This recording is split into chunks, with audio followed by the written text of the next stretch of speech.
Welcome everyone to Suburban Action Week, our first day of the Action Week. So I'm going to stop sharing my screen here so we can, so you can see, you'll be able to see the speakers. So hi everyone, I'm Maggie Sherwinski from the Active Transportation Alliance. I'm an advocacy manager here, and I'd like to introduce you to our speaker today, Ralph Banasiak. Sorry, I just was working on trying to say your name correctly, and I think I messed it up.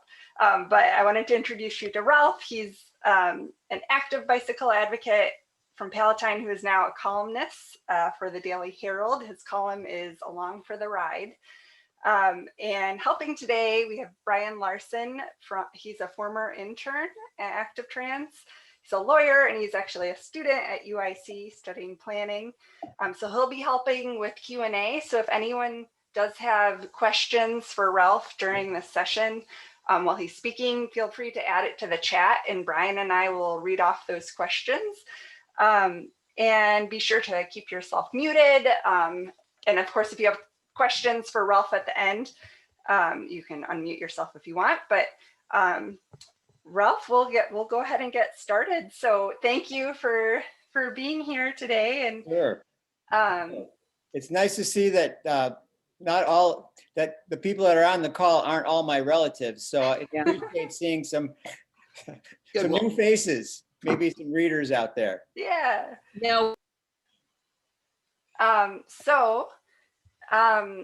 Ralph, question for you about just how you got started with all of this. Can you tell us a little bit about, like, before you were a reporter for the Daily Herald, how did you get involved in biking, and how did you get involved in advocacy, bicycle advocacy? Okay, good. Well, if any of you are fans of Shakespeare, this is sort of like Act 5 for me. Prior to doing this, I was a math teacher out here in the suburbs for junior high, and prior to that, I worked for Arthur Andersen as an analyst and programmer back before Andersen went under. I got interested in biking because I've been a cyclist since I was very, very young, and probably in the last 12, 15 years is when I got serious about cycling.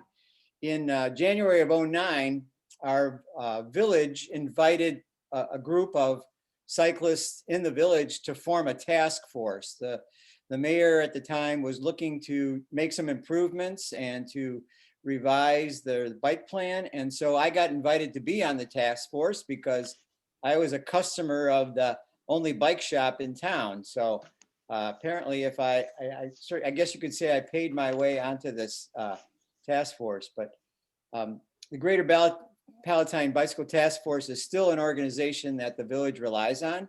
And then about 3 years after that, that same group of people, we decided we were going to start offering some events and activities for the village to try and keep the momentum going. So we formed the Bike Palatine Club in 2012. We're coming up on our 10th anniversary next year. And the mission of the club is, unlike other bike clubs, we're not a spandex group. We're more of an informal, casual group, but our main issues have been safety, training, like education, and then making Palatine a bike-friendly community, basically trying to get infrastructure built. And we've had several allies within the village who have written grants and gotten them, funded. And so we've been able to point to some infrastructure in town that's been very helpful. Great, thanks, Ralph. And I forgot to mention something for Zoom view, you can change it to speaker view, so you can make Ralph really big on your screen. Oh, you don't want to do that. So Ralph, how did you end up then going from bicycle advocacy to then writing about biking for the Daily Herald, which is our region's largest newspaper for the suburbs? Like, yeah. There's like 500,000 readers at least, I believe. Yeah, it is sort of a interesting pathway. as part of my job with the bike club, I was one of the original treasurers for the club. And then I passed that on to another member and became the membership coordinator. And since then, I've been a special projects coordinator. And in those roles, I've managed to write several articles about the club for the newspaper. A couple of them have shown up as blogs on the Active Transportation site. And when the shutdown occurred back in March, I don't know if you remember it, but the editor of the Herald on page 1 of section 1 printed a letter to the readers saying, hey, help, sports of all kinds are being shut down. We need some ideas on what to do for our sports section.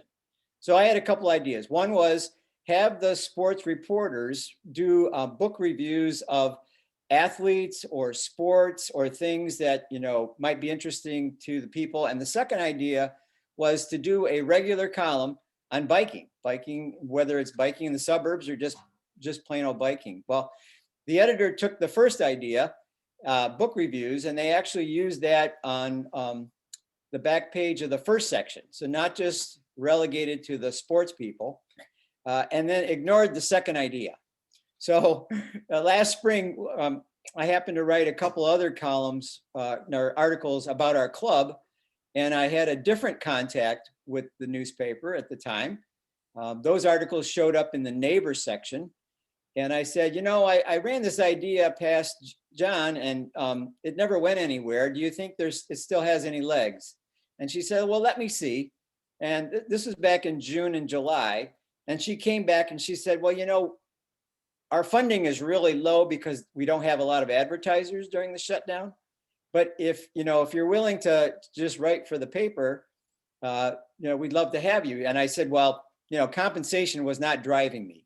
What was driving me was wanting to get a bigger audience for what I was trying to talk about. And the two main reasons I wanted to have a bigger audience was to get more people on bikes and to get them safely on bikes.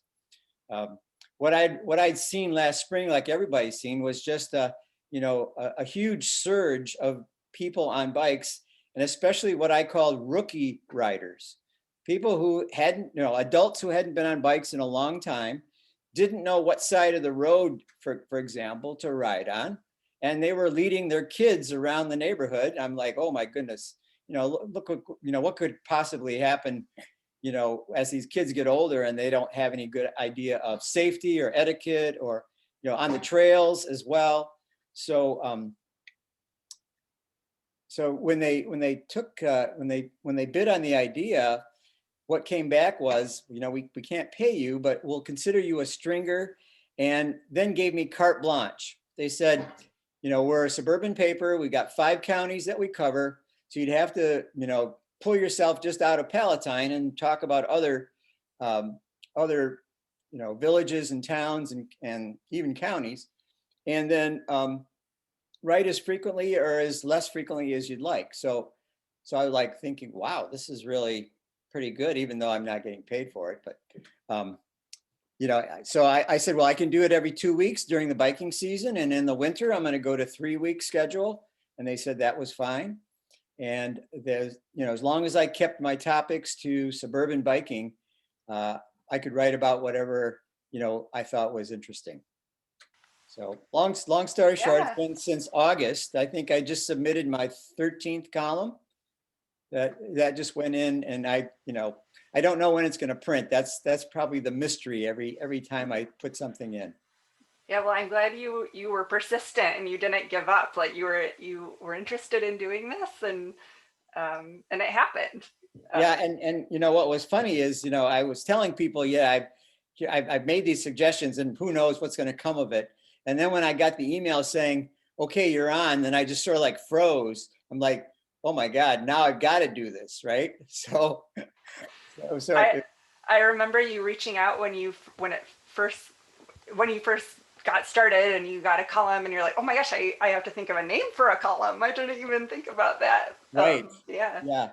And then I think I also reached out to you too for like, I've got some ideas, but my idea my ideas are going to, as soon as I get a few of them written, I'm going to be out of ideas. So, tell me, what to focus on. So you've been a great source. And then Dave Simmons at Ride, Illinois has been a great source. And then, now that the column has gotten some readership, I'm getting ideas from people that I haven't even solicited.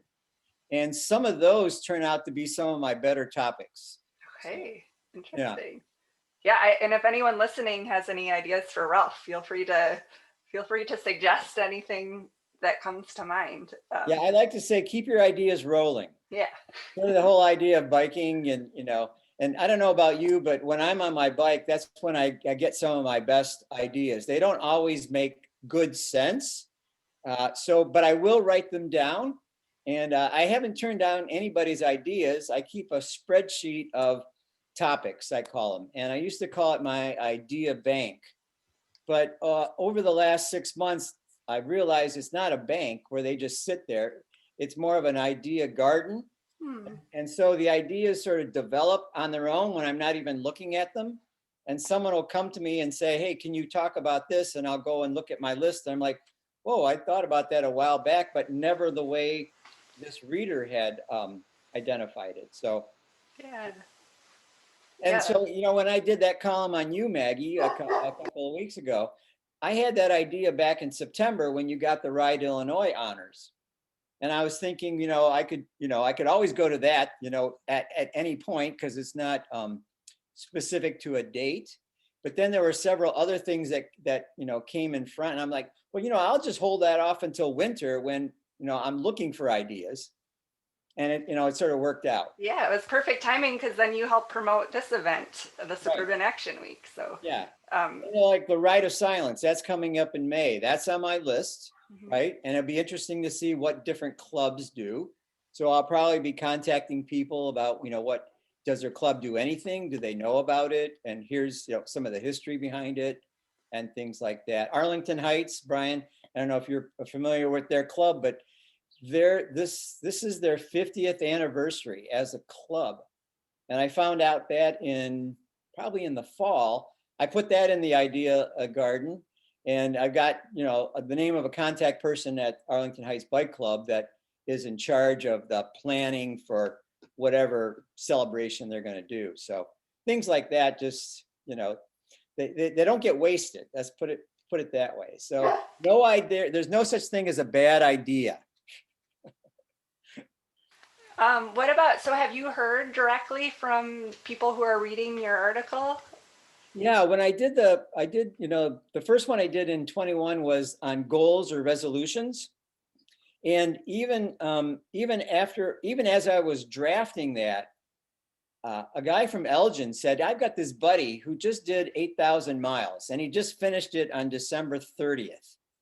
And wouldn't that be an interesting thing? And I was like, wow, I just sent in my column about goals, but you know what? It's probably a good idea to maybe do a follow-up, because whenever I write, I have a certain number of words that I'm supposed to, a certain maximum I'm supposed to stay under. And if you followed the column the last 2 times, I've exceeded that maximum by about 250 words. So, sometimes I have to break up these topics into a couple of different columns. But his idea of riding 8,000 miles and how he visualized it, that's what's coming up in the next one. Great. Cool. I'm looking forward to that one. Yeah. Do you have any writing advice for other advocates who want to get the word out about their efforts? Yeah. One of the things, as I mentioned already, is that even though I had like a 2-week schedule for getting my drafts in, it was never like predictable when the column would come out. First one came out on a Sunday, which is great because that's a big readership. And then the next one didn't come out for like 2.5 weeks or 3 weeks. Part of what happened in the fall was with the election and with all the voting by mail, the Daily Herald had to get their Q&A articles about the various candidates out a lot earlier than the November 3rd or the middle of October. So I kept getting pushed back and so planning ahead is the key thing. Don't turn in something that's, maybe going to happen a week from now, because chances are it might get printed as something that happened in the past.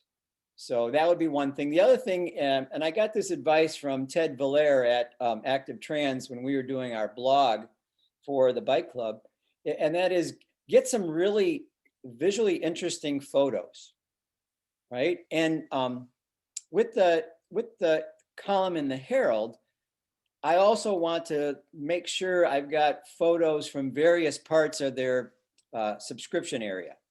So along with the resolution column that I did, I also asked the different counties, forest preserves, what was your main projects you got done in 20? And so for the first time, I put something out there that was a photo from McHenry County. So, Lake County is very good about their photos, but get something visually interesting and engaging. And the more that you can identify individuals in your photo, I think at least the neighbor section is always identifying, key individuals who've gotten awards, individuals who are doing interesting things. So that would be the other thing. I would also say, don't just think of the newspaper. I mentioned the Active Trans blog as another source that gets good readership. There are public service announcements that you can do. I made a couple notes here. There's a new online news sites. Streets Blog Chicago is one of them, for example. And then you can always clue me in early too. For example, like I was saying, the 50th anniversary of the Arlington Heights Bike Club. Well, I know about that now, and I could probably plan it for sometime in the summer. But also include, I know Elmhurst is a club that's been around a long time.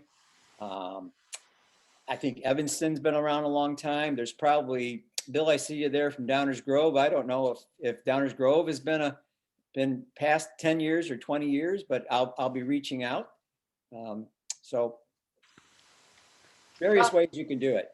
Ralph, if someone does want to contact you, what's the best way for them to get in touch? Okay, so at the end of every column is an email address. It's along for the ride mail, all one word, at gmail.com. So along for the ride mail at gmail.com. People that I'm sourcing for the columns also know I'm at Banasiak R at Comcast.net. So sometimes I will, when I'm reaching out, that's the email that I generally use to do all my interviewing and research and things like that. So that's another acceptable. I'm checking both of them all the time. Okay, cool. Well, so there are a handful of questions in the chat box from people. So Brian and I can kind of alternate. So I can ask the first one. So let's see, we've got one from Eberhard in McHenry County. He says, can you imagine to have your column also in the Northwest Herald? Since you are not paid there, there might not be a conflict of interest. Yeah, or they could double my salary, right? Yeah. The Northwest Herald, I frequently ask she's not an editor, she's a coordinator of the articles in the Neighbor. I can ask her about that. So Northwest Herald would include what subscription area?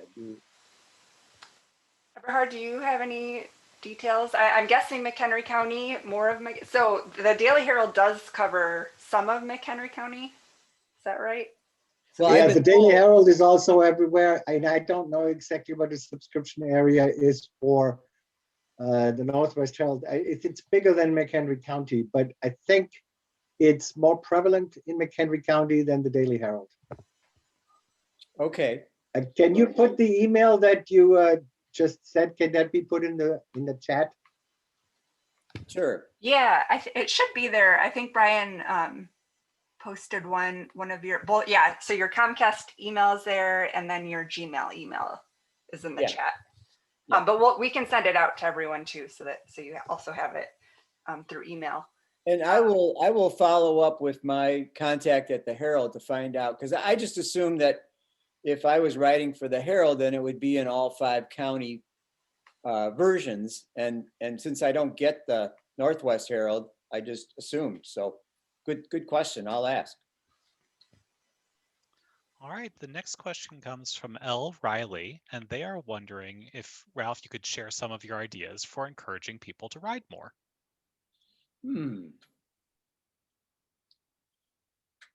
I asked Bert Constable. Bert Constable writes a Suburban Heroes column, and he writes, frequently for the Herald. And I asked him for some advice, and he goes back to Jack Mabley, who was a longtime columnist in the Chicago area. And he said his main piece of advice was make sure you're writing about something you're interested in, because if it's not something you're interested in, that will show. So if you are, maybe you have some passion about safety like I did, or maybe you got some passion about women on bicycles, or, making diversity and, getting more people on bikes that normally don't ride bikes. Find something that's really interesting to you, or to your club, or something that something that you can get excited about, because then that will percolate to your reader. They will definitely pick up on that. So let's see, a question from Frank in Bolingbrook. This is more of a bike Palatine type of question, or an infrastructure question about, so often bike infrastructure is managed by different entities, the county, the park district, the village. Have you had any experience working with all those different agencies or coordinating with them? Through Bike Palatine or through your work? yeah, good question. Our task force back in 09 and 10, when we first got started, we had the mayor of Palatine, Rita Mullins at the time, who was involved in it. And the task force included people from the park district, because the park district has already had an extensive set of trails, bike trails through town. And then the village, we had people from the village, including our, what's his title? Community relations guy, Harry Spilla. And Harry apparently is a good grant writer, because he's been able to fund quite a few projects in town. And there wasn't any, from my recollection, there wasn't any like turf issues going on between the village and the park district. It was like, how can we sort of work together, right? Pull our funding together. We just got a project funded here in town that connects a dead-end street with the forest preserves. There was a maintenance road at the end of one of our main arterial roads, and it was just like begging to be made into a crosswalk with a pedestrian activated light that bikers and walkers could actually access the forest preserve, and make a trail around the maintenance facility and get back onto the trail. The village put in, the park district put in, and the county put in. So it was really like, wow. So one of the things that I want to make sure our club does is thank those people, because it's not going to be the last ask that we have as a club, and it makes a lot of sense for them to realize, oh, this is money that some people in town are wondering, why are we spending this? And yet you've got this other group of people that are thanking you for doing it. So we were lucky here in Palatine. But one of the things I remember from that task force, there was a fellow on it who really wanted to see things happen within like 10 months, and we're like, when you have different municipalities or different organizations with their own responsibilities and their own funding structures, it's going to take time. It's going to take time to do that. This connection between Smith Street and the Deer Grove Forest Preserve, we probably started talking about that 4 or 5 years ago. And it's on the construction schedule for this year. So it does take a while, and you just have to be patient, but then thank people when you're done. These are good questions. So we have a couple comments for the next one. Eberhard recommends his Cycling for Transportation video from 2014 for some additional ideas for your column, as well as the Cycling Savvy website. Okay. Both of those links are in the chat, and we'll share those afterwards. Okay, good. Yeah, I'm trying to take some notes here, but if it's going to be in chat, I'll pick it up later. Ginger wanted to thank you for the coverage you gave the East Branch DuPage River Trail in your January column. Well deserved. Did you get your 10,000 signatures yet, Ginger? We're still working on it. How close are you? Maybe we're at about, I'd say we're close to 4,500 or so. Okay. It's hard to know because we have the online ones on change.org, and then we have the printed ones, which are sometimes a mess because they're on the front, the back. Sometimes we have Sure. 10 on a page, sometimes there's 3. But I have 234 PDF pages of signatures. Oh my. So Well, 10,000 is a worthy goal, that's for sure. we always need more. So thank you. Sure. You're welcome.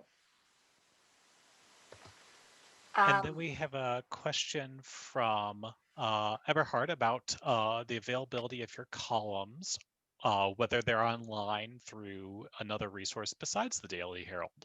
So that way the links to them can be distributed to other readers.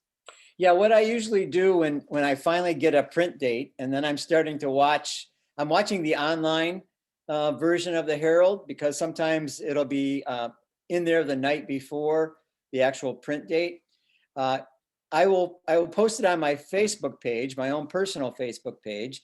And then from there, I share it on the Bike Palatine Club Facebook page. So people who don't have a subscription to the Herald, or they're outside, like Maggie, you live in the city, right? And so you can't just buy a Herald at the corner kiosk or anything, right? So you can get it online that way.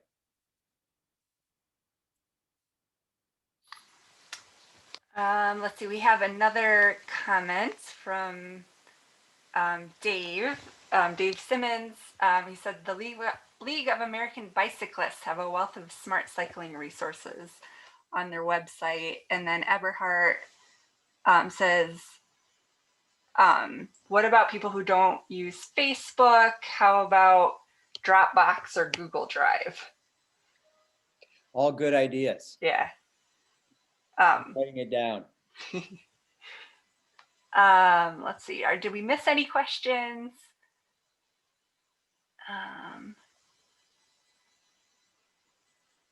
We got everyone's questions. Ralph, do you have any, is there anything advocates can do to help support what you do? Sure. Yeah, you know, I have several different sources where I get ideas, not just from readers, not just from my own head, but you know, like for example, the League of American Bicyclists, their National Bike Summit is virtual this year. So if you're already a member, it's like just $50 to attend for 3 days. So there are some like advantages to the shutdown, in that so many things are virtual and you can attend. Last week, there was the Chicago Area Bike Dealers Association Expo, and that's an industry level type thing. And you know, my wife is like wondering, what are you going to get out of that in the Chicago suburbs? Well, you know, I sort of get sort of a bigger background concept of what's going on in the industry. And there were several speakers about e-bikes and what's happening with e-bikes. And I have a topic already that in my garden, right, to talk about e-bikes. So there's other sources of information that people can get. I follow Ride Illinois. I try and stay a month ahead so I can submit something that will still be in the future when my column prints. Same thing with Active Trans. And then there's some other outside peripheral organizations, Rails to Trails, right? Outside Magazine, CMAP, the planning group here in the Northeastern Illinois has some interesting information about bike accidents, fatalities, traffic volumes, and things like that. So you wouldn't think that's really a suburban biking kind of issue, but it does relate. And so, so some of my research is more broad than just the particular topic I'm writing about.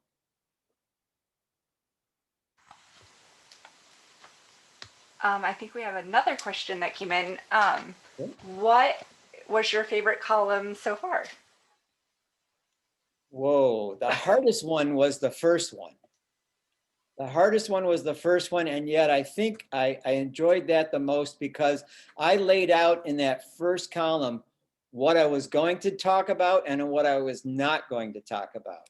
You know, I can handle mechanical repairs on my bike, but for people to expect me to know all the mechanics of all the bikes out there, including e-bikes, you know, I was like, I'm not going to be touching that. There are plenty of experts in your community that you can go to, i.e. trained mechanics, for that information, or YouTube. You can go to YouTube. So I wasn't going to write about that. I wanted to establish myself in sort of a playful way of who I was and what I was going to write about.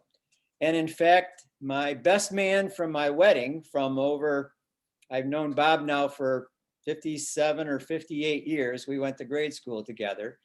I asked him to do the cartoons for the different types of bike riders. You have your aggressive bike rider, you have your confident but not, not aggressive. You have someone who needs to be shown the right way and only will ride on safe trails. And so I had him do those cartoons, and that was sort of a breakthrough, I thought. Instead of having some engaging photo, which I still think is very good, to have these playful cartoons that sort of laid out the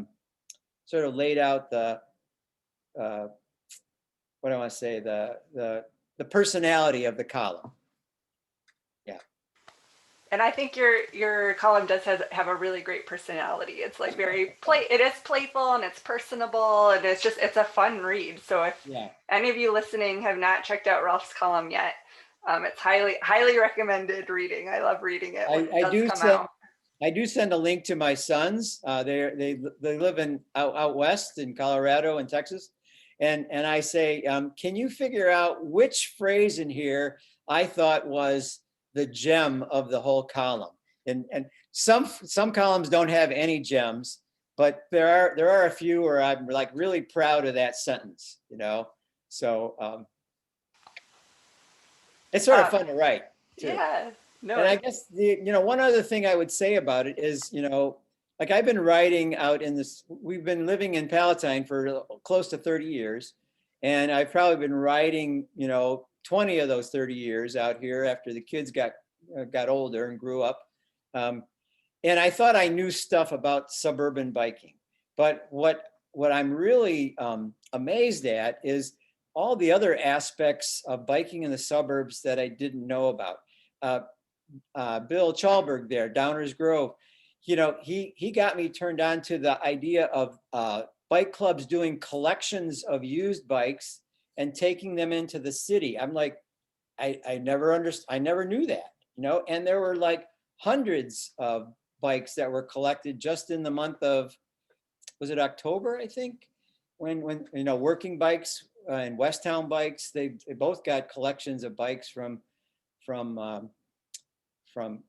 like sustainability or environmental events in various suburbs. I didn't realize that happened. There's this new column talks about the International Women's Day, which is March 8th, and a ride that was organized by a woman from Lombard, first time last year, right? And it got it in right before the shutdown.